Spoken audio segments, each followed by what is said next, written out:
ஹalleluya ஆமென் ஆமென் உண்மையாகவே நாளைக்கு தேவன் வர்றதற்கு அந்த கிருபைக்காக உள்ளாம நான் தேவனுக்கு நன்றி செலுத்துகிறேன். அன்போடு அழைத்த சபை ஊழியருடைய அம்மா அவர்களுக்கு மனமார்ந்த நன்றியை நான் தெரிவித்துக் கொள்கிறேன். உங்களை பார்த்தது எனக்கு மிகவும் சந்தோஷமா இருக்கிறது. ஹalleluya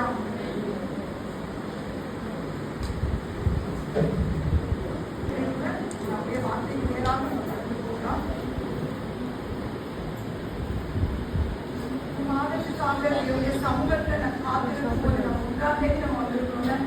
தேவனுடைய சமூகத்துல இந்த மாதத்தின் முதல் நாள் நம்ம ஒன்றாம் தேதி இந்த இடத்துல நம்ம கூடி வந்திருக்கிறது ரொம்ப ஒரு பெரிய நமக்கு கிடைத்த ஒரு சாக்கியமா இருக்கிறது.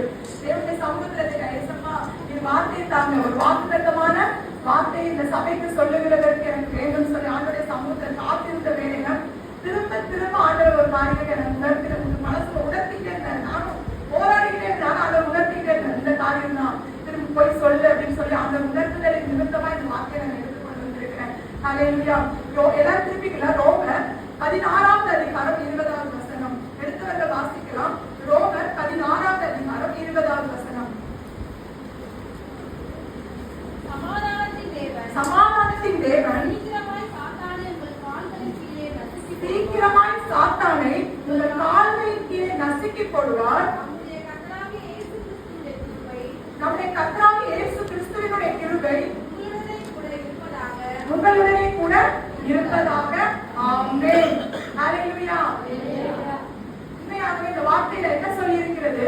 சமாதானத்தின் தேவன் சீக்கிரமாய் சாத்தானை உங்கள் கால்களின் கீழே நசுக்கி போடுவார். எத்தனை பேருக்கு சந்தோஷம்? எத்தனை பேருக்கு சந்தோஷம்? உலகத்தின் அதிபதி யாரு? சாத்தான். பிரபஞ்சத்தின் தேவனானவன் என்று வேதம் சொல்லுகிறது. உலகத்தின் அதிபதி என்று வேத வார்த்தை சொல்லுகிறது. யாரை குறித்து? சாத்தானை குறித்து சொல்லுகிறது. அவனை என்ன பண்ணுமா? ஆண்டவர் என்ன சொல்றாரு? சமாதானத்தின் தேவன். அவர் யாரா? சமாதானத்தின் தேவன். இந்த நாளிலே கூட ஒரு சமாதானத்தின் தேவனை ஆராதித்துக் கொண்டிருக்கிறோம். இந்த இடத்துல இந்த ஆலயத்துல ஆண்டவர் ஒரே ஒரு காரியத்தை என்னோட இதயத்துல போட்டது என்னன்னா, சமாதானத்தின் தேவனா இவர்கள் மத்தியில நான் வெளிப்படுவேன். ஹalleluya இந்த இடத்துல ஒரு சமாதானத்தின் தேவனை உங்களோடு இடைப்படக்கூடாது. நிறைய போராட்டங்கள் தான், இந்த உலகத்தின் வாழ்க்கை பிரச்சனைகள் தான், உபத்திரவங்கள் தான். அதில் ஊடாய் தான் நம்ம என்ன பண்ண வேண்டியது? பிரயாணம் பண்ண வேண்டியது இருக்கிறது. நம்மளுடைய பிரயாணமே இந்த உலகத்தின் வாழ்க்கை என்பது ஒரு பிரயாணம் தான். எனக்கு மோட்சத்துக்கு போறதுக்கு ஒரு பிரயாணத்தை எடுத்து நம்ம பண்ணி கொண்டு இருக்கோம். இதுல நிறைய போராட்டங்கள் இருக்கலாம், நிறைய பிரச்சனைகள் இருக்கலாம். ஆனாலும் ஆண்டவர் நமக்கு சொல்லுகிறது, சமாதானத்தின் தேவன் சாத்தானை சீக்கிரமாய் உங்கள் கால்களின் கீழே நசுக்கி போடுவோம்.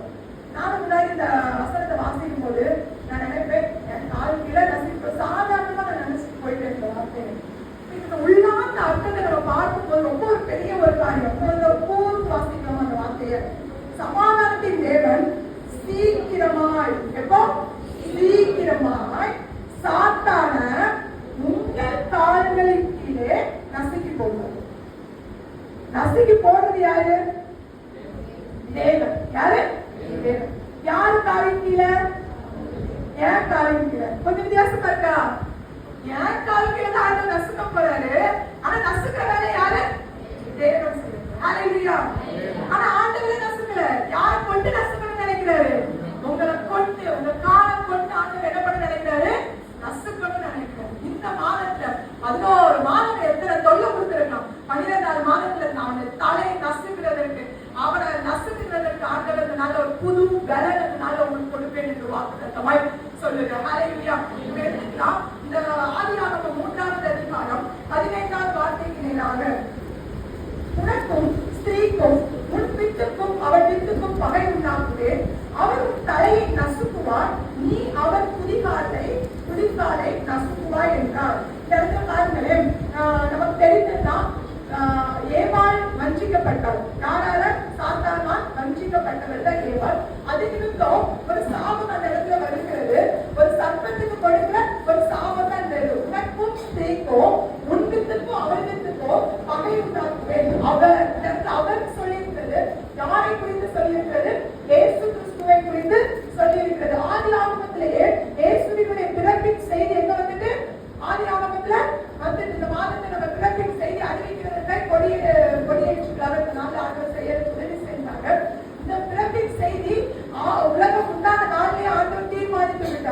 ஹalleluya. எதற்காக ஆண்டவர் தீர்மானித்தார் என்றால், அவர் உன் தலையை, யாருடைய தலையை?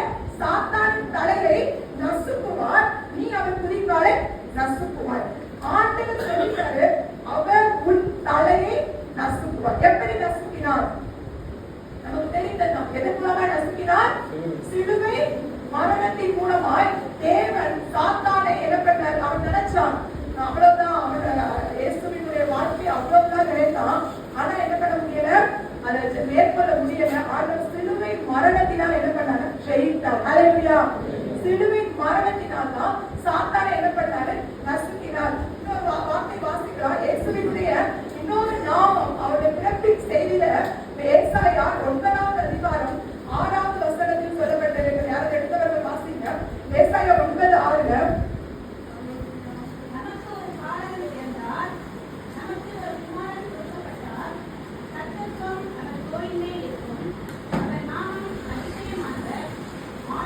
ஆலோசனை கர்த்தர், வல்லமையுள்ள தேவன், நித்திய பிதா, சமாதான பிரபு.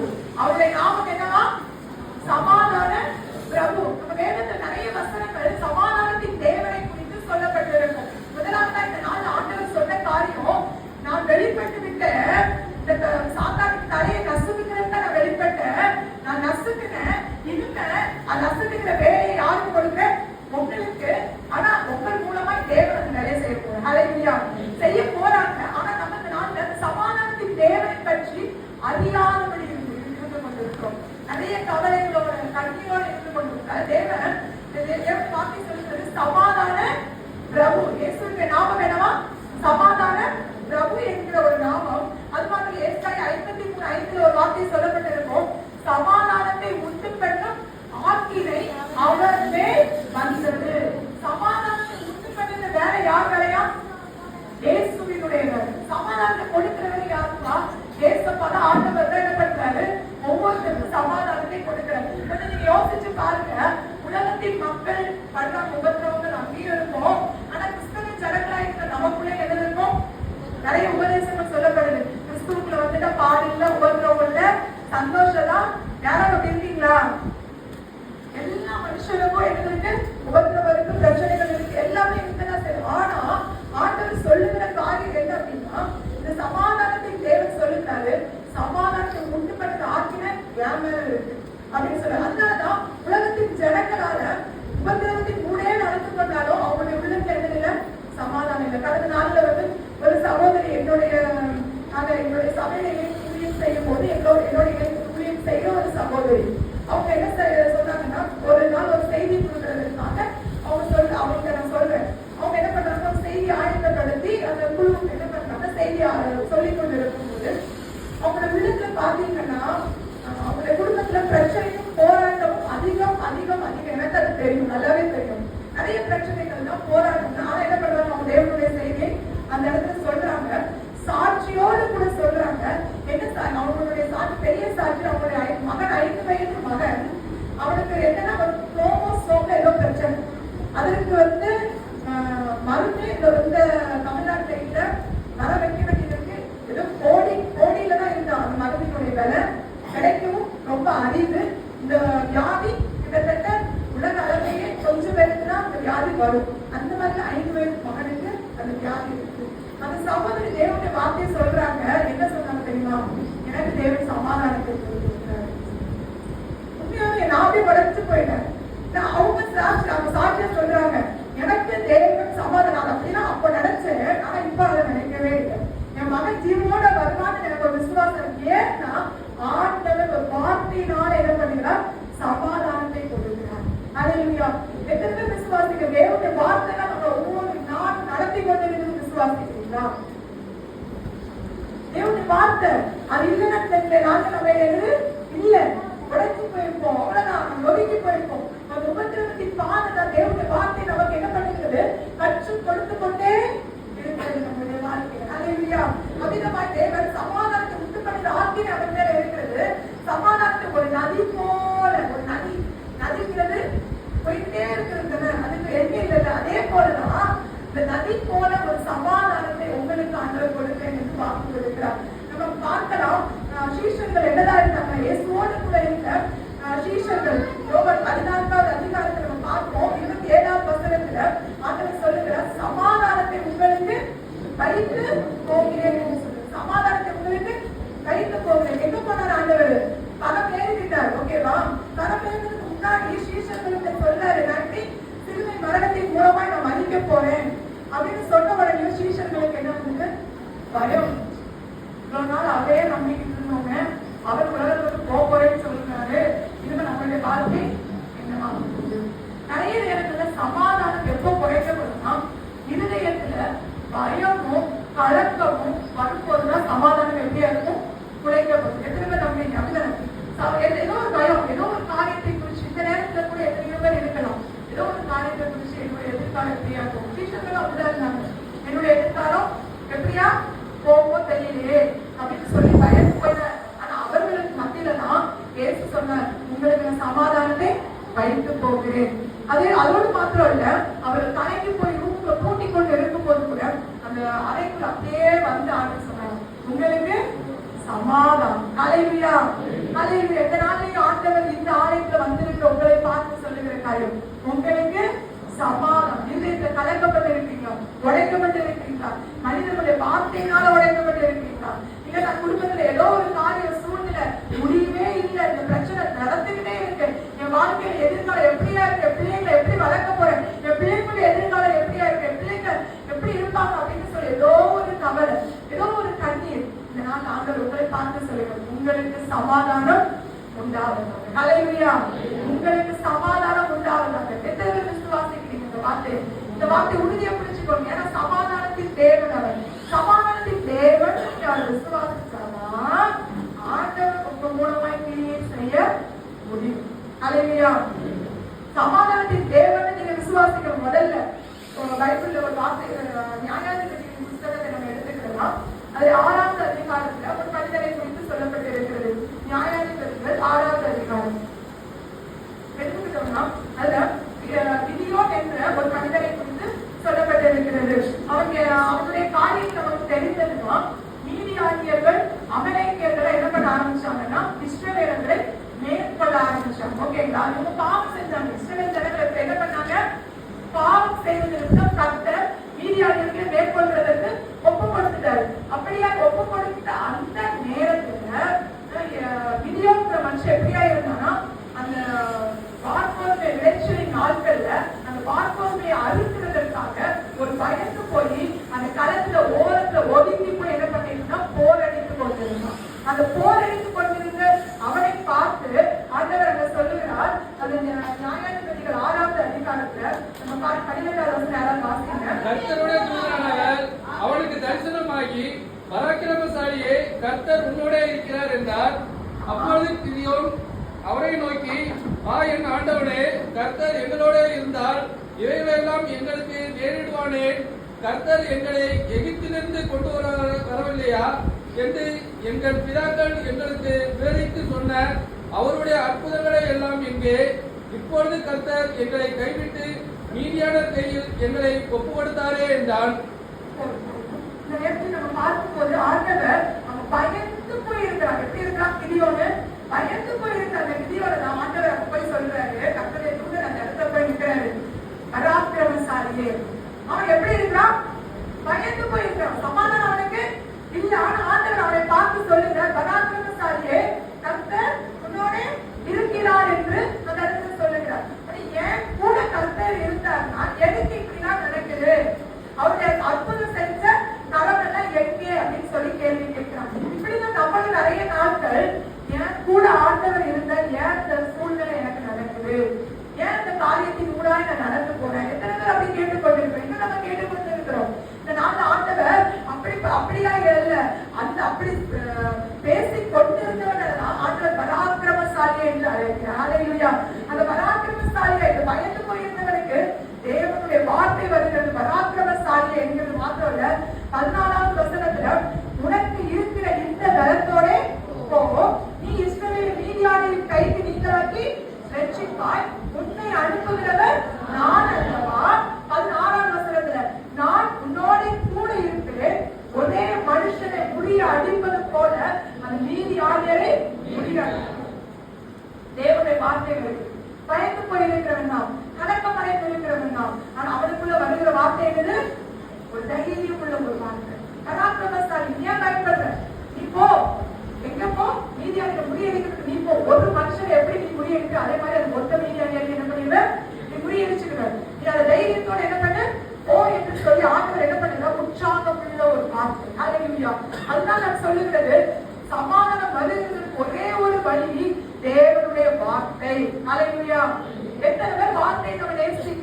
வார்த்தையை வாசிக்கிறோம், வார்த்தையை தியானிக்கிறோம். கொஞ்சம் யோசிச்சு பாருங்க. எனக்கு சமாதானம் இல்லை, எனக்கு வீட்டுல பிரச்சனை சொல்லிக் கொண்டிருக்கிற நம்ம வார்த்தை மேல தாகம் உள்ளவர்களாக இருக்கிறோமா? தேவனுடைய வார்த்தையில நம்மளை இந்த நாள்ல உருவாக்கும். தேவனுடைய வார்த்தையில நம்மளை கட்டி எழுப்போம். தேவனுடைய வார்த்தையில நம்மளை தூக்கி எழுப்போம். எந்த ஒரு உணவில் ஆனவனுக்கு தேவனுடைய வார்த்தையை நம்ம அசலை செய்து கொண்டிருக்கிறவர்களாக இருக்கிறோம். கொஞ்ச நாள்ல கொஞ்சம் உணவுள்ளவர்களாக இந்த இடத்துல இருக்கிற ஒவ்வொருவரும் இந்த வேலை ஒருவேளை இந்த வேதத்தை என்னால வாசிக்க முடியல, வேதத்தை தியானிக்கும் சில நேரங்களில் நமக்கு வேதத்தை எடுத்த என்ன வருது? தூக்கம். தூக்கம் எப்படிதான் அந்த தூக்கம் வருமோ தெரியல.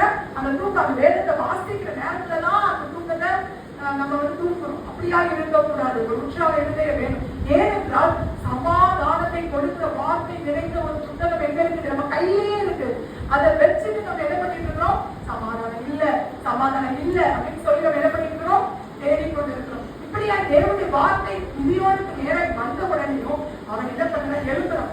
எழுப்பி என்ன பண்றான்? அந்த கர்த்தருடைய தூதனுக்கு சாப்பாடு ரெடி பண்றதுக்காக என்ன பண்றான்? போறான். போய் அவனுக்கு அந்த சாப்பாடை ரெடி பண்ணி வைக்கவும் அந்த இடத்துல அந்த கண்களில இருந்து அந்த கற்பாறையில இருந்து அக்கினி எழுப்பி அந்த இறைச்சியை அந்த அப்பந்தெல்லாம் என்ன பண்ணுகிறது? பட்சித்து போட்டது. கர்த்தருடைய தூதனும் மறைச்சு போயிட்டாரு. அப்படி போனவங்க ஐயோ நான் கர்த்தரை கண்டேனே அப்படின்னு அவர் சொல்லி ஒரு பயம் வருது. அந்த பயத்தை ஆண்டவர் சொல்லுகிறது. அந்த வார்த்தை வாசிக்காம 23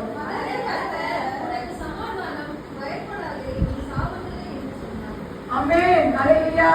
அப்படி பயந்த மனுஷனுக்கு உனக்கு சமாதானம், நீ பயப்படாத, நீ சாவதில்லை அப்படின்னு சொல்றது மாத்திரம் இல்ல. அந்த விதியோட எழுப்பி அந்த இடத்துல என்ன பண்ணலாம்? கர்த்தருக்கு ஒரு பலிபீடத்தை கட்டிடலாம். அதான் யெகோவா ஷாலோம். நம்முடைய தேவன் யாரு? யெகோவா ஷாலோம், சமாதானத்தின் தேவன் அவர். எப்படியாவது அவனுக்கு வெளிப்பட்டார் பாருங்க. விதியோனுக்கு பயந்து கொண்டு இருந்தான், அவன் வேதனையோடு தான் இருந்தான். ஆனா அவனுக்கு எவ்வளவு பெரிய தேவன் வெளிப்பட்டார்? யெகோவா ஷாலோமாக. நிறைய பேருக்கு வேதத்துல ஒவ்வொரு சிம்சோனுக்கு அம்மா அப்பா பதில் அதிசயம் என்று சொல்லி வெளிப்படுவாரு. ஆபிரகாமுக்கு சர்வ வல்லமை உள்ள தேவன் என்று சொல்லி வெளிப்படுவார். ஆனா இந்த கிதியோனுக்கு அவன் சமாதானத்தின் தேவனாய் வெளிப்பட்டார். அல்லேலூயா. யெகோவா ஷாலோமாய் வெளிப்பட்டார். இந்த நேரத்தில் இந்த காலையில் இருக்கிறவர்களுக்கு ஒவ்வொருவருக்கு தேவன் யெகோவா ஷாலோமாய் வெளிப்படுகிறார். அல்லேலூயா.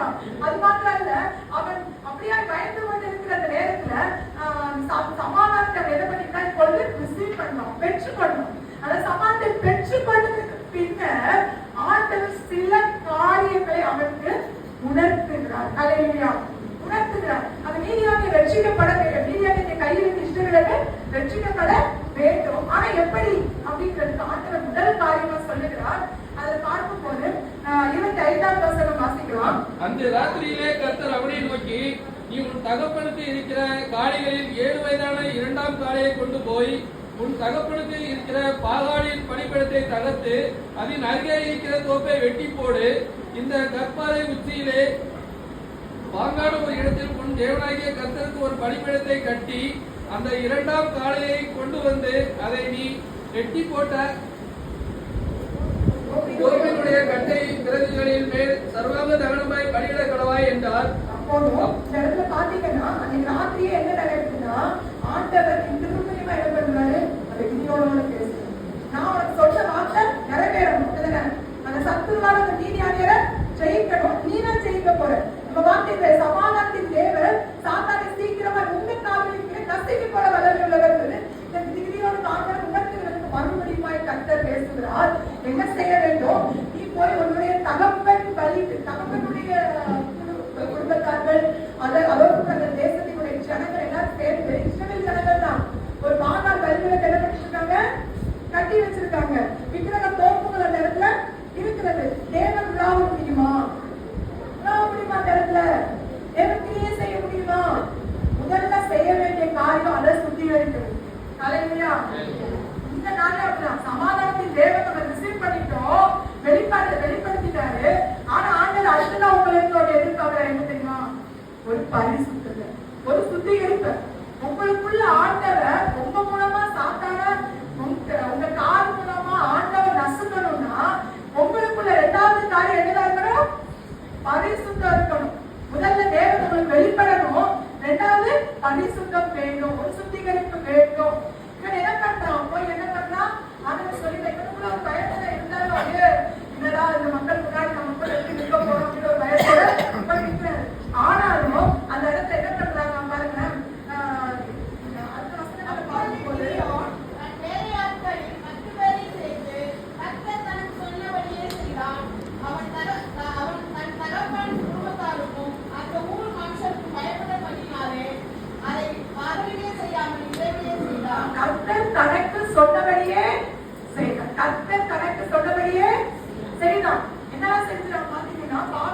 பலிபீடத்தை தகர்க்கிறான். அங்க இருக்கிற அந்த தோப்புகள் எல்லாம் என்ன பண்றான்? வெட்டி போடுறான். கட்டப்பட்டிருந்த அந்த பலிபீடத்தின் மேல 2ஆம் காளையான அவன் ஆண்டவர் சொன்னது போல திரும்ப ஒரு பலியை அவன் செலுத்துகிறான். அங்க என்ன நடக்குதுப்போ? அவனுடைய தேசத்துல ஒரு சுத்திகரிப்பு நடக்குது. அல்லேலூயா. அவனுடைய தேசத்தினுடைய மக்கள் சிறையிருப்பு மாற, அவங்களுடைய சமாதானம் திரும்ப அவங்க பெற்றுக்கொள்ள அந்த இடத்துல என்ன நடக்குதுன்னா ஒரு சுத்திகரிப்பு நடக்குது. அது யாரு செஞ்சா? கிதியோன் செய்தாரு. ஆண்டவர் பராக்கிரமசாலியான ஆண்டவர் என்ன பண்றாரு? சுத்திகரிப்பு என்ன பண்றாரு? தெரிந்தெடுக்கிறார். இந்த நாளையும் உங்க குடும்பத்துல நீங்க தான் யார் ஒரு கிதியோன். அல்லேலூயா. நீங்க தான் ஒரு கிதியோன். உங்க குடும்பத்துல இருக்கிற என்னென்ன காரியங்கள் சுத்திகரிக்கப்படவோ சுத்திகரிக்க வேண்டிய வேலை யாருடைய வேலை? உங்களுடைய வேலை. கடந்த நாட்கள் நம்ம என்ன பண்ண மாட்டோம்? விக்கிரகம் எல்லாம் வச்சிருக்க மாட்டோம். பெரிய பெரிய சிலைகள் எல்லாம் கல்வர்கள் எல்லாம் இருக்காது. எனக்கு தெரிஞ்ச ஒரு குடும்பம் ஆண்டவருக்குள்ள புதிதாக வந்தாங்க. அவங்களிடத்துல நம்ம எங்க வீட்டுல வச்சு என்ன பண்ணுவோம்? சின்னதா ஜபம் நடந்த அவங்களுக்குள்ள என்ன பண்ணுகிறது? ஒரு உணர்த்துதல். அதெல்லாம் என்ன பண்ணணும்? எடுத்து போடணும்னு சொல்லி அந்த சகோதரியினுடைய சகோதரர், அந்த வீட்டுல இருக்கிற சகோதரி என்ன பண்றாங்க? ஒரு பெரிய ஒரு சாக்கு எடுக்கிறாங்க. எல்லாத்தையும் எடுத்து உள்ள போட்டாங்க. என்ன பண்ண கெட்டுறாங்க. தூக்கி வந்து போய் எங்க போய் வீசிட்டு வந்துட்டாங்க. ஆனா அந்த 2 சகோதரி கம்மி. அந்த 2 சகோதரி 2 பேரும் போய் ஒர்க் பண்ணுவோம். அந்த இடத்துல ஒரு படமா என்ன பண்ணாங்க? அந்த காரியத்தை செஞ்சுட்டாங்க. ஆனா என்ன பண்றாங்கன்னா அவங்களுக்கு ஒரு பயம். யாராவது வீட்டுக்குள்ள யாராவது வந்தாங்கன்னா கண்டிப்பா சொந்தக்காரர் வந்தா தேடுவாங்கல்ல அப்படின்னு ஒரு பயத்துல இருந்தாங்க. அதை ஒரு நாள் அதே போல வந்தாங்க. வரும்போது அவங்களுக்கு கண்களுக்கு என்ன ஆயிடுச்சாரு? மறைக்க பண்ணி போயிடுச்சு. அவங்க என்ன கூட அதை கேட்கவே இல்லை. அப்படின்ற மாதிரி ஆண்டவர் அந்த இடத்துல அவங்களுக்கு ஒரு கிருபை செய்வதா இருக்காரு. நம்ம இதனால சுத்திகரிப்புக்கும் போது சில பிரச்சனைகள் வரதான் செய்யணும். சில இடத்தை சுத்திகரிக்கணும். சில பிரச்சனைகள் மேற்கொள்ளலாம் செய்யணும். அந்த செய்யும் போது அந்த மேற்கொண்டுட்டீங்கன்னு வைங்களேன், அந்த இடத்துல நீங்க சுத்திகரிப்பை பார்த்துட்டீங்கன்னா ஆண்டவர் உங்க குடும்பத்துல என்னென்ன காரியத்துக்குலாம் அதனால சமாதானம் இல்லைன்னு போராடி இருக்கீங்களோ அந்த காரியத்தை சமாதானத்தை தேவன் உங்களுக்கு கொடுக்கிறதற்கு நல்லவர்களா இருக்கு. எத்தனை பேர் விசுவாசிக்கிறீங்க? ஹல்லேலூயா. ஹல்லேலூயா. ஆண்டவர் கிதியோனை நான் என்ன சொல்லுங்க?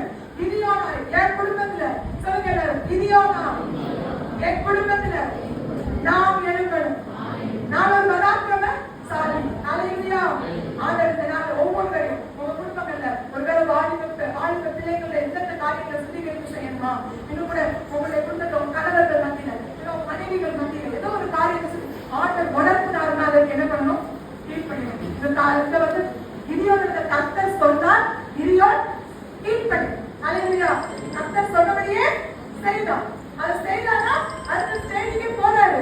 நம்ம யுத்தத்துக்கு ஆண்டவர் அலோவ் பண்றாரு. இல்லைன்னா அந்த இடத்துல அந்த சாத்தானை ஜெயிக்கிறதற்கோ அந்த இடத்துல சத்துரு மேற்கொள்ளுகிறதற்கோ அந்த அலோவ் பண்ணவே முடியாது. ஹல்லேலூயா. அதே போலதான் அடுத்த அதிகாரத்தை பார்க்கும்போது தொடர்ந்து அந்த கிதியோனை கொண்டு ஆண்டவர் அந்த மீதியானை முறியடிக்க கிட்டத்தட்ட எல்லா ஜனங்களையும் ஆண்டவர் வந்து கூப்பிடுறாரு. அந்த கூட்டம் சொல்றாரு, ஒரு பெரும் கூட்டம் வந்துருச்சு. ஆனா அந்த கூட்டத்தையும் பயத்தோட கலக்கத்தோட ஐயோ நம்ம யுத்தத்துக்கு போனா நம்ம செத்து போயிடுவோம், நம்ம என்ன ஆயிடுவோம் அப்படின்னு ஒரு பயத்தோட ஒரு குரூப் வருது. அதை பார்த்தாரு. இவ்வளவு பெரிய கூட்டத்தை வச்சு அந்த மீதியானை நான் ஜெயிக்க மாட்டேன், கொஞ்சம் பேரை தான் வச்சு நான் ஜெயிக்க வைக்க போறேன் அப்படின்னு சொல்லி அதுலயும் ஒரு சொற்ப ஜனங்கள் தெரிந்தெடுக்கிறதுக்காக அந்த பயத்தோட இருக்கிற அந்த கலக்கத்தோட இருக்கிறவங்க என்ன பண்ண வீட்டுக்கு அனுப்பு அப்படின்னு சொல்லிட்டு உடனே அவன் கேட்டான், யாரா இருக்கீங்க வீட்டுக்கு போக? 22,000 பேர் வீட்டுக்கு போனாங்க. கொஞ்சம் யோசிச்சு பாருங்க. யுத்தத்துக்கு தான் வாராங்க. பயத்தோட கலக்கத்தோட உள்ள வந்தா ஜெயிக்க முடியுமா? சமாதானம் இல்லாம உள்ள வந்தா ஜெயிக்க முடியுமா? முடியும். அந்த இந்த நாட்டுல இந்த இடத்துல வந்திருக்கிற நம்ம ஆண்டவர் சொல்லிட்ட சாத்தானை ஜெயிக்கிற வல்லமை யாருக்கு இருக்கு? உங்களுக்கு ஆண்டவர் கொடுத்திருக்கிறாருன்னா நீங்க அந்த யுத்தத்துல நிக்கிறீங்கன்னா பயத்தோட கலக்கத்தோட நின்றீங்கன்னா நீங்க திரும்ப வீட்டுக்கு தான் போகணும். யுத்தத்துல நிக்க முடியாது. இதனால ஆண்டவர் உங்களுக்கு அந்த பலனை கொடுப்பாங்க. அதே போல பாத்தீங்கன்னா தொடர்ந்து ஒரு வெறும் 300 பேரை கொண்டு அந்த மீதியாகிய ரட்சிக்கப்படுகிறார்கள். மீதியாகிய கைக்கு அந்த இடத்துல அந்த பாத்தீங்கன்னா அந்த கிதியோனுடைய சேனை எப்படி போகுதுன்னா ஒரு எக்காலோ வெறும் பானை, அப்புறம் பானைக்குள்ள ஒரு தீவட்டி இதெல்லாம் வச்சுட்டு ஒரு எக்காலத்தை ஊதும் போது என்ன சொல்றாங்க? பானை கீழே போட்டாங்க, உடைக்கிறாங்க. கத்தரை பட்டே கிதியோன் பட்டேன்னு சொல்லும் போது அந்த சத்தம் ஒரு பெரும் இறைச்சல் போல அந்த இடத்துல கேட்குது. அந்த இடத்துல இருக்கிற அந்த மீதியாகிய கூட்டம் அந்த இடத்துல அவர்கள் ஜெயிக்கிறார்கள். தொடர்ந்து போய் அவன் என்ன பண்றான்? அந்த சத்துருவை அந்த 8வது அதிகாரத்தை 4வது வசனத்தை கடைசி வார்த்தை நான் வாசிக்கிறேன். அதை கடந்து போய் விடாய் திருந்தும் சத்துருவை பின்தொடர்ந்தான். விடாய் திருந்தான், ஆனால் என்ன பண்ணா? சத்துருவை பின்தொடர்ந்தான். சத்துருவை பின்தொடர்ந்த அந்த இடத்துல என்ன பண்றாங்க? அவர்கள் என்ன பண்றாங்க? ஜெயிக்கிறார்கள். முழுவதும் 12வது வசனத்துல பார்த்தா 2 ராஜாக்கள், அந்த சேவா சல்முனாங்கிற 2 ராஜாக்களை என்ன பண்றாங்க? பிடிக்கிறாங்க. முழு சேனை அந்த இடத்துல என்ன பண்ணுது?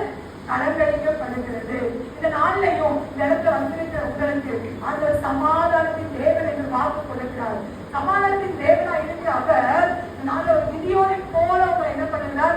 பயன்படுத்த வேண்டும் என்று ஆண்டவருடைய விருப்பமாக கொஞ்சம் விட்டுக் கொள்ளுங்க. கொஞ்சம் நீங்க விட்டுக் கொடுக்கும் போதுதான் ஆண்டவருடைய சமூகத்துல தேவன் அந்த இடத்துல விதியோருடைய யுத்தம் செய்வதற்கு முன்னாடி கர்த்தருடைய ஆவியானவரோடு இறங்கினார் என்று சொல்லப்பட்டிருக்கும். ஆவியானவரோட துணை கொண்டு அவன் என்ன பண்ணுறா? அவன் யுத்தத்தை செய்கிறான். அந்த இடத்துல என்ன பண்ணுறான்? ஒரு ஜெயித்தவனாய் அந்த இடத்துல திரும்பி நாம் பார்க்க முடிகிறது. நம்ம கர்த்தர் உங்களுக்காக யுத்தம் பண்ணுவார். நீங்க என்ன பண்ண போறீங்க? சும்மா இருக்க போறீங்க. சமாதானத்தின் தேவனை அறிந்திருந்தீங்கன்னா, சமாதானத்தின் தேவனை விசுவாசித்தீர்கள் என்றால் ஆண்டவர் உங்களுக்கு செய்வது பெரிய காரியமாக இருக்கும். 1 பேதுரு 5ஆம் அதிகாரம் 8-9 இந்த வசனங்களை யாராவது எடுத்து வாசிக்கலாம். 1 பேதுரு 5:8-9.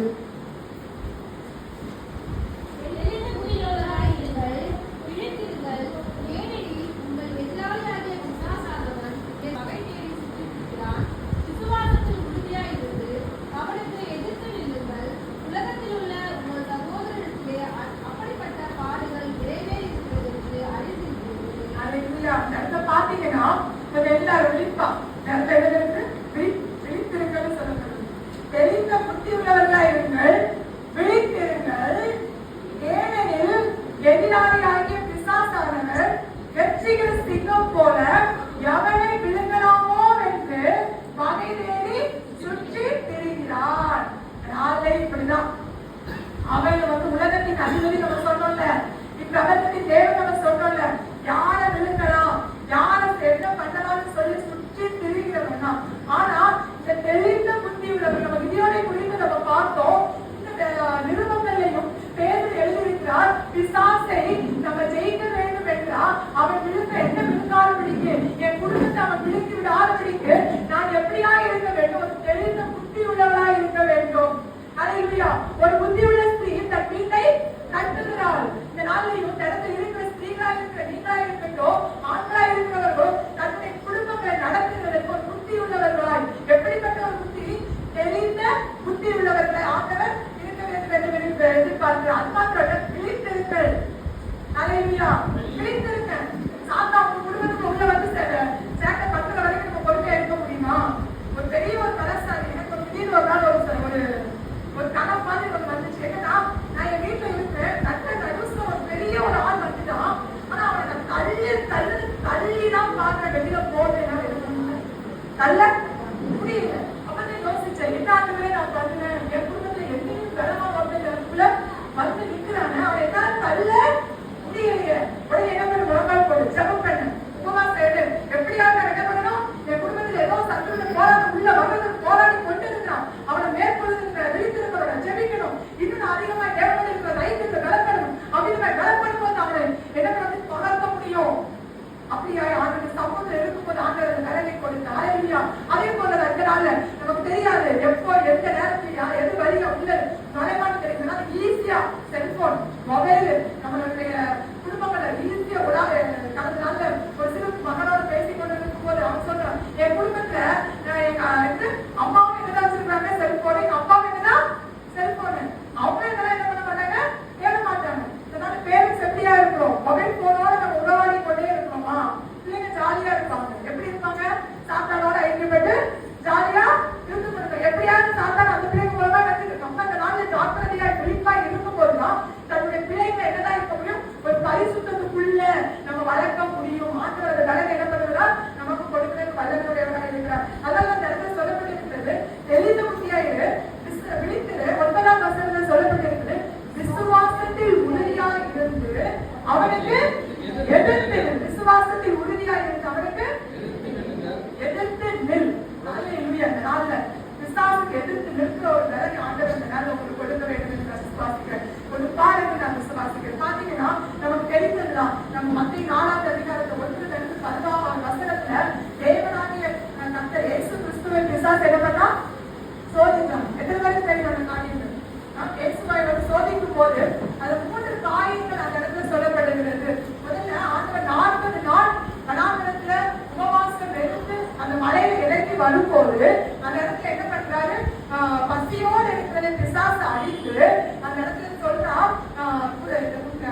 நாளையும் ஏதோ ஒரு மாமிசத்தின் இச்சையோடு நீங்க போராடி கொண்டு இருக்கிறீங்களா?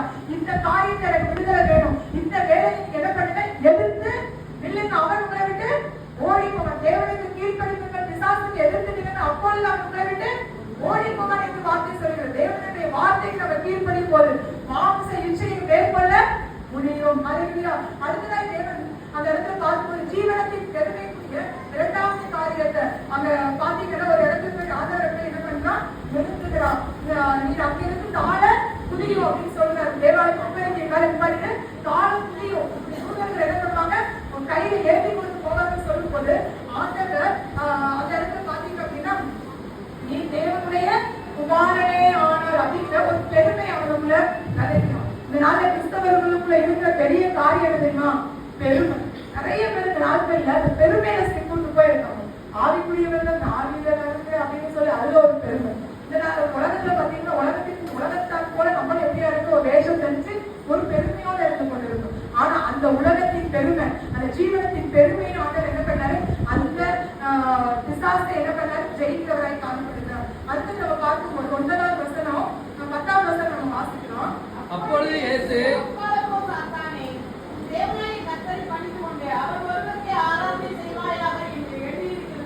இந்த இடத்துல இயேசு எப்படி சொல்லி பிசாசை விரட்டுகிறார்?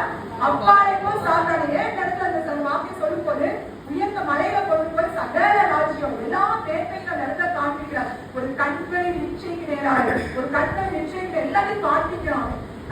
அந்த கண்களின் நிச்சயிக்கு நேராக அவனை கொண்டு போகிறான், ஆண்டவரை கொண்டு போகிறான். ஆனா இயேசு கிறிஸ்து என்ன பண்ணுகிறார்? அதையும் ஜெயித்தார். அந்த ஜெயித்த தேவன் எங்க இருக்கிறார்? நம்மளோடு கூட இருக்கிறார். உலகத்தை மேற்கொள்ள முடியும் நம்மளால, மாமிசத்தை நம்மளால என்ன பண்ண முடியும்? மேற்கொள்ள முடியும். ஜீவனத்தின் பெருமை நம்மளால மேற்கொள்ள முடியும். கண்களின் நிச்சயை நம்மளால மேற்கொள்ள முடியும். ஏனென்றால் தேவனாகிய கர்த்தர் இயேசு கிறிஸ்து 3 காரியத்தையும் இந்த பிசாசை மேற்கொண்டு வந்த பிசாசை வார்த்தைங்கிற ஒரே காரியத்தால் என்ன பண்ணாரு? ஜெயித்தார். இந்த நாட்டில் தேவனுடைய வார்த்தையின் வல்லமை நமக்கு புரியவே இல்லை அதிகமான கிறிஸ்தவர்களுக்கு.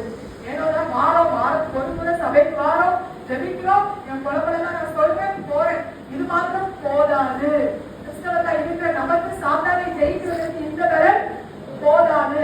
தேவனுடைய வார்த்தையை நீங்க பலப்படலாம். அந்த வார்த்தைங்கிற அந்த பட்டயம் தான் சாத்தானை என்ன பண்ணுகிறது?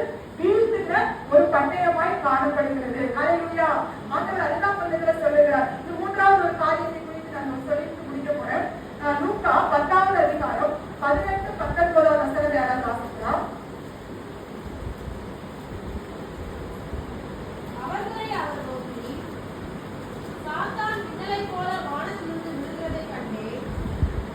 சாத்தான் மின்னலை போல வானத்திலிருந்து விழுகிறதை கண்டே சர்ப்பங்களையும் தேள்களையும் மிதிக்கவும் சத்துருவினுடைய சகல வல்லமையை மேற்கொள்ளவும் உங்களுக்கு அதிகாரம் கொடுக்கிறேன், ஒன்றும் உங்களை சேதப்படுத்தாது.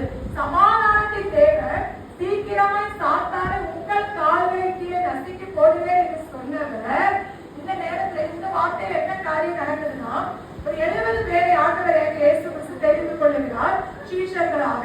அவர்கள் 2 பேராக ஊழியம் செய்வதற்கு எங்க பண்ணுகிறார்? கிராமங்களுக்குள்ள அனுப்புகிறார். அவர்கள் என்ன பண்றாங்க? ஊழியங்களை பண்ணுகிறாங்க. பிசாசுகளை என்ன பண்ணுறாங்க? துரத்துறாங்க. என்ன பண்றாங்க? அவங்க ஊழியத்துல பிசாசுகளை துரத்துறாங்க. 2வது வியாதி உள்ளவர்களை சுகமாக்குறாங்க. இவங்களுக்கு என்னன்னா ஒரே ஆச்சரியம். எப்படி நம்ம சொல்லணும் பிசாசு ஓடுது, நம்ம ஜெபிக்கிறோம் சுகம் ஆகுதுன்னு சொன்னோம், ஆண்டவருக்கு ஓடி வராங்க. இயேசுவே நாங்க ஜெபிச்சோம்ப்பா அப்படின்னு சொல்லி அந்த இடத்துல அவங்க சொல்றாங்க. அந்த 17வது வசனத்துல பார்க்கும்போது 70 பேரும் சந்தோஷத்தோட திரும்பி வந்து உங்களுடைய நாமத்தினாலே பிசாசுகள் எங்களுக்கு கீழ்ப்படுகிறது. ஹல்லேலூயா. பிசாசுகள் எங்களுக்கு கீழ்ப்படுகிறது. எத்தனை பேருக்கு ஆசையா இருக்கு? நான் சொல்லும்போது பிசாசு கீழ்ப்படுது, அது போனா போகணும். இதனால எத்தனை பேருக்கு அந்த வாஞ்சை இருக்கு? ஹல்லேலூயா.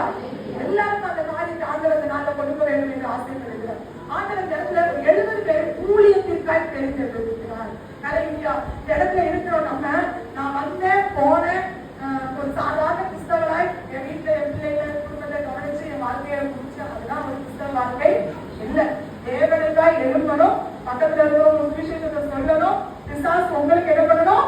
கீழ்படியணும். மத்தவங்க நீங்க ஜெபிக்கும் போது அந்த வியாதி என்னமாகணும்? சுகமாகணும். இந்த காரியங்கள்லாம் ஆண்டவர் உங்களை மட்டும்தான் செய்யணும்னு வச்சிருக்கிறாரு. இந்த பகுதியில, இந்த இடத்துல, இந்த வினோபா நகர்ல ஒரு பெரிய ஒரு மாற்றத்தை கொண்டு வரணும்னா இந்த இடத்தில் இருக்கிற இந்த சபை மக்கள் எழுத வேண்டும். எதற்காக? ஒரு சாத்தானை எதிர்க்கிற ஒரு வல்லமையோடு கூட நீங்க என்ன பண்ண வேண்டும்? எழுத வேண்டும். ஆண்டவர் நாளை எதிர்பார்க்கிறார். ஊழியம் செய்கிறவர்களாய் எழுத வேண்டும். ஊழியம் செய்கிறவர்களை பிதாவானவர் என்ன பண்ணுகிறாரா? கனம் பண்ணுகிறார். ஆண்டவர் நீங்க ஆண்டவர்களை எழுப்பிதான் பாருங்க. எப்படி பண்ணால முடியாது. ஐயோ, என் குடும்பத்துல என் பிள்ளைகளை அனுப்பினா, என் பிள்ளைகளுக்கு பாடம் சொல்லி கொடுப்பேனா, என் பிள்ளைகளுக்கு சாப்பாடு கொடுப்பேனா, இப்படியே என் வாழ்க்கை போயிட்டே இருக்குது அப்படின்னு சொல்லி ஒரு வேளை நம்ம நினைக்கலாம். கொஞ்ச நேரம் ஆண்டவருக்கு என்ன பண்ணுங்க, இடம் கொடுத்து பாருங்க. ஆண்டவர் உங்களுடைய வாழ்க்கையில ஒரு காரியத்தை வச்சிருக்கேன். என்னுடைய வாழ்க்கையில அப்படிதான். நானும் அப்படியே என்னுடைய வாழ்க்கை ரொட்டீனா போயிட்டு, ஆனா என்னுடைய ஒரு இதயத்தை மட்டும் ஒரு வாட்சி இருந்துட்டே எப்படி ஏதாவது செய்யணும், ஏசப்பாப்ப ஏதாவது நான் செய்யணும், ஒரு வாட்சி மட்டும்தான் இருக்கா. என்ன பண்ணணும் எனக்கு தெரியவே இல்லை. ஆனா ஆண்டவர் ஒரு நாள் கொஞ்சம் சின்ன ஒரு ஜபக்குழுவை ஆண்டவர் நடத்துகிறதுக்கு, கொரோனா நாட்கள்ல நடத்துகிறதற்கு உதவி செஞ்சாங்க. அந்த சின்ன ஜபக்குழு மூலமாய் ஆண்டவர் என்ன பண்ண, ஜபக்குழு நடத்துறதுல ஆண்டவர் என்ன பண்ண, என்ன பண்ணாங்க, ஒரு உருவாக்கி கொண்டே என்ன பண்ணாங்க, ஆண்டவருக்குள்ள தேவனுக்காய் எழுத்த, தேவனுக்காய் பிரகாசிக்க என்ன பண்ணார், என்னை வளர்க்க ஆரம்பித்தார். ஒரு சின்னதா ஏதாவது ஆண்டவருக்காய் செய்து பாருங்க. ஒரு பக்கத்துக்கு இந்த சுவிசேஷத்தை சொல்லுகிறது என்னன்னா, ஒரு ஊழியம், பெரிய ஊழியம், மயக்க பிடிச்சி பேசினாத ஊழியம்லாம் உங்களுக்கு நம்ம ஆண்டவருக்காய் என்ன ஒரு காரியம், சின்னதா ஒருத்தருக்கு கிளாஸ் கொடுத்து நேசிக்கிறான்னு சொல்லி பாருங்க.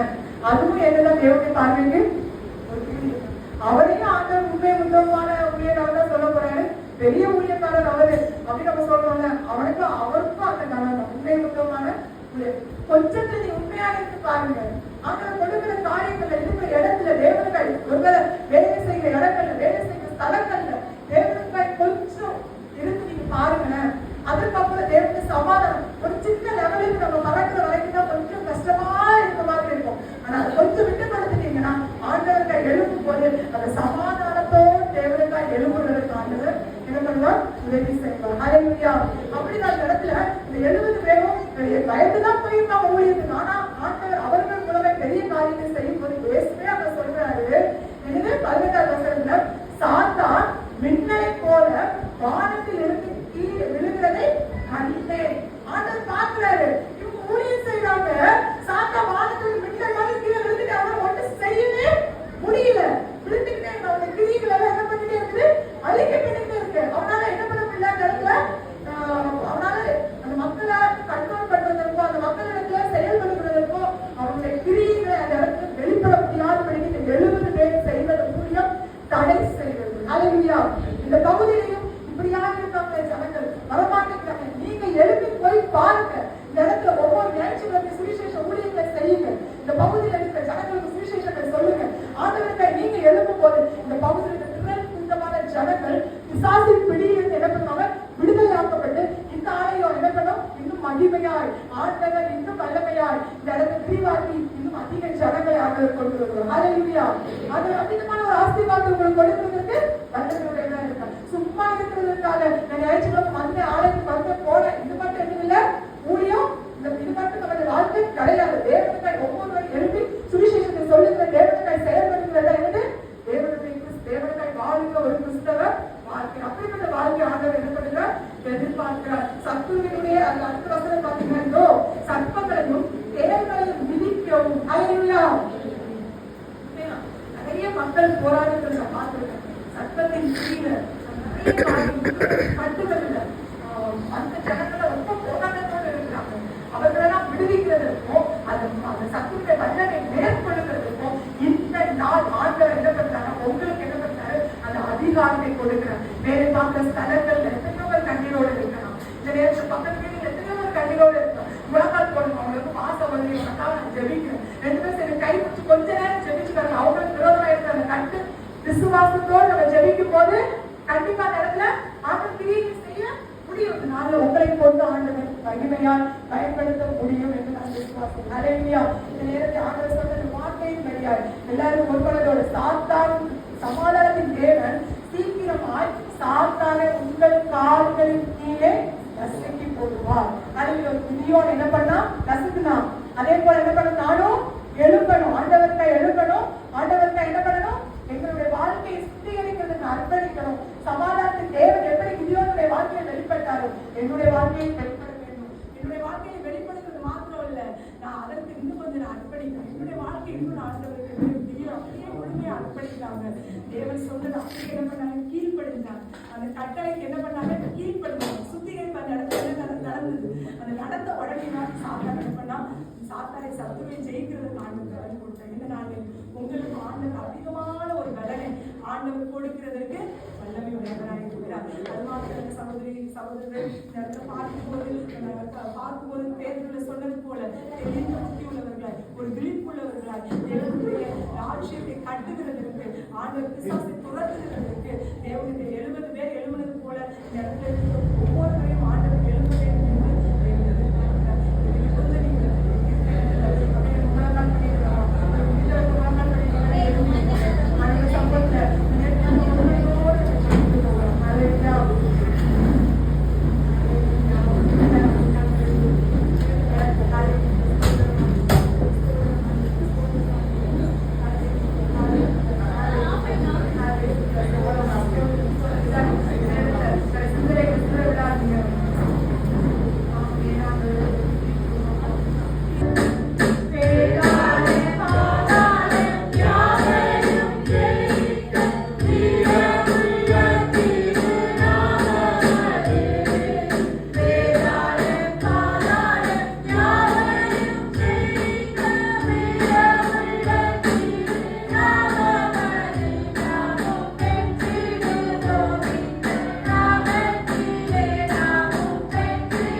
இந்த வேலையில் சமாதானத்தின் தேவன் உங்க குடும்பங்கள் ஏதோ ஒரு காரியங்கள்ல இந்த வேலையில ஒரு கண்ணோட இருக்கீங்க. இந்த நாள்ல உங்களுக்கு சமாதானம் உண்டாவதாக என்று சொல்லுகிறார். உங்களுக்கு சமாதானம் உண்டாவதாக. எந்த காரியத்தை பயந்து கொண்டு இருக்கிறீங்களோ ஆண்டவர் சொல்லுகிறார், ஒரு சமாதானம் உண்டாவதாக. இந்த நேரத்துல ஒரு சமாதானம், ஒரு நதி போல ஒரு சமாதானம், ஒருவரை எடுத்துக்கொள்ளக்கூடாத ஒரு சமாதானம் இந்த நேரத்துக்கு இருதயத்தை ஆளுகை செய்கிறது. உங்கள் இருதயம் கலங்காமல் இருப்பதாக, பயப்படாமல் இருப்பதாக. ஆண்டவர் அந்த காரியத்தில் ஒரு அற்புதத்தை செய்கிறதற்கு வல்லமையுடையவராக இருக்கிறார். இந்த நேரத்தில் கலங்காதீங்க, ஆண்டவரை துதிங்க. நீங்க துதிக்கும் போது ஆண்டவர் பெரிய காரியத்தை ஆண்டவர் செய்ய போறாங்க உங்க வாழ்க்கையில. இந்த வேலை ஜெபிங்க. ஆண்டவரை அர்ப்பணிங்க. ஏசப்பா ஸ்தோத்திரிக்கிறோம் ஆண்டவரே. ஒரு கிதியோன் போல பயப்படுறது போகப்பா. கிதியோனுக்கு யெகோவா ஷாலோமாய் வெளிப்பட்டீரு. எனக்கு இந்த நாள்ல ஒரு யெகோவா ஷாலோமாய் வெளிப்பட்டிருக்கிறீர் ஆண்டவரே. என்னுடைய குடும்பத்தை இந்த நேரத்தில் இருக்கிற எல்லா சத்துருவை, என் குடும்பத்தில் போராடி கொண்டிருந்த சத்துருவின் தந்திர கிரியைகளை, சாத்தானின் வல்லமைகளை இந்த நேரத்துல இந்த நேம் ஆஃப் ஜீசஸ் இயேசுவின் நாமத்தினால நாங்க எல்லாவற்றையும் நீங்களே சொல்லுங்க. இயேசுவின் நாமத்தை சொல்லி சொல்லுங்க. இயேசுவின் நாமத்தை சொல்லி சொல்லுங்க. எந்த காரியத்தை உங்களுக்கு விடுதலை வேணுமோ நீங்களே ஜெபிங்க. ஆண்டவர் ஒரு விடுதலை கொடுக்குறாங்க, உங்களுக்கு. ஹalleluya. ஆவியானவர் இறங்குங்க ஆண்டவர். ஒவ்வொரு காரியங்களும் இந்த நேரத்துல ஒரு விடுதலை கொடுப்பீராக. ஹalleluya. அப்பா இறங்குங்க ஆண்டவரே. அப்பா சாத்தானை ஜெயிக்கிற ஒரு வல்லமை, சத்துருவை மேற்கொள்ளுகிற ஒரு வல்லமை. எஸ் லார்ட், எங்களுக்கு நீங்க கொடுத்துட்டீங்கப்பா. இதோ சர்ப்பங்களையும் தேள்களையும் விதிக்க சத்துருவின் சகல வல்லமையை மேற்கொள்ளு. ஹalleluya. எங்களுக்கு அந்த அதிகாரத்தை கொடுத்திருக்கு. ஒன்றுமே சேதப்படுத்தாது. அநேகருக்கு தேவன் நடத்துல இருக்க சிலரை ஆண்டவர் வல்லமையான கருத்தை பயன்படுத்த போறாங்க. யார் அர்ப்பணிக்கிறீங்க, முழு இருதயத்தோடு அர்ப்பணிக்கும் போது ஆண்டவர் உங்களை கொண்டு இந்த பகுதியில தேவனுடைய ராஜ்யத்தை கட்ட போறாரு. அநேகருக்கு நாள்ல அநேக குடும்பங்கள் கட்டப்பட போகுது உங்க மூலமா. நான் என் சமாதானத்தை தேடி வந்தேன். ஆனா எனக்கு கொடுத்தது மாத்திரம் அநேகருக்கு சமாதானத்தை கொடுக்கிறதுக்கு உங்களுக்கு நாள் தெரிந்தெடுத்திருக்கிறாரு. அந்த சமாதானத்தை தேவனுடைய கிறிஸ்துமஸ் காலத்தை அறிவிக்கிறதுக்கு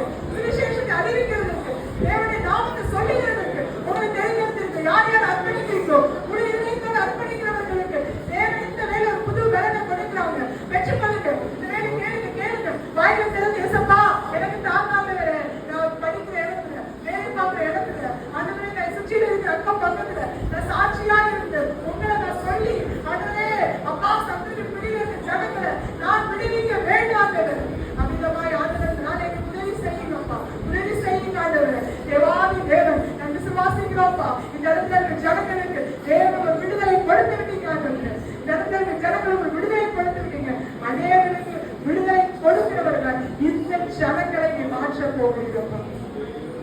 தேவனுடைய வார்த்தை அப்பா ஒருபோதும் அது வெறுமையாய் திரும்பாது. அது தன் காரியத்தை அது வாய்க்கும்படி செய்யும். இந்த நாள்ல யார் யார் ஆண்டவர் எழுப்பிக் கொண்டிருக்கிறார், ஒரு உணர்த்துதல் உள்ள அந்த இருதயத்தை ஆண்டவர் தேடிக் கொண்டிருக்கிறார். ஆண்டவர் அந்த இருதயத்தோடு நீங்க அர்ப்பணிக்கிற வேலையில ஆண்டவர் உங்களை பயன்படுத்து. அந்த அதிகாரத்தை ஆண்டவர் உங்க கரத்துல கொடுக்கிறார், உங்க கால்கள்ல கொடுக்கிறார். உங்க காலை வச்சு ஆண்டவர் சத்துவ ஜெயிக்க கூடாது. உங்க காலை வச்சு அந்த சமாதானத்தின் தேவன் சீக்கிரமாய் சாத்தான உங்க கால்களின் கீழே அவர் நசுக்கி போட போறார், அவர் நசுக்க போறார். உங்களை கொண்டு ஆண்டவர் செய்ய போறார். ஒரு 70 சீஷர்களை கொண்டு செய்தவரே இன்னும் அவருடைய வல்லமை குறைஞ்சு போகல, இன்னும் அவருடைய வல்லமை குறைஞ்சு போகல. உங்களையும் ஆண்டவர் வல்லமையாய் பயன்படுத்த முடியும். அதனால தேவன் அமிதமாய் நடத்த இருக்கிறவர்களை பயன்படுத்த போகிறார்கள். தேவாதி தேவனுக்கு நன்றி. நாம மாத்திர மகிமைப்படும் எல்லா துதியும் கனமும் மகிமையும் ஒருவருக்கே எடுக்கும். இயேசுவின் மூலம் ஜெபிக்கிறோம் நல்ல பிதாவே. அல்லேலூயா.